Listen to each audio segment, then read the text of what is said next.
lazy lion. Once, a lazy lion was waiting behind a tree to catch an animal. He saw a turtle walking slowly towards the pond and pounced on it. The clever turtle said, "My coat is very hard to eat, so soak me for a while and I will become soft." The lion liked the idea and put him in the water for some time.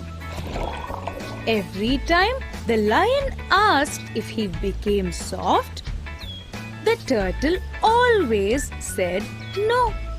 After some time, the turtle said, "I am soft now, but not in the part you are holding me." So the lion dropped the turtle into the water and waited. As soon as the lion left him, the turtle swam away very fast.